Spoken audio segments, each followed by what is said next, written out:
那为什么这次这么长时间？就是2个多星期，真的好长时间。那血常规也不是说很明显的一个细菌感染。那为什么这次这么长时间？就是2个多星期，真的好长时间。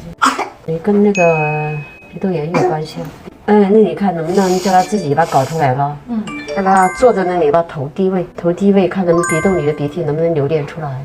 然后再清理。你先让他体位调整，先把他头低，里面鼻窦里有鼻涕，他会通过这样鼻窦，它这里有2个鼻窦，8个鼻窦，它都要流到这个鼻腔才可以出来。好，知道吧？我们鼻窦炎会搞时间好长，就因为它很深。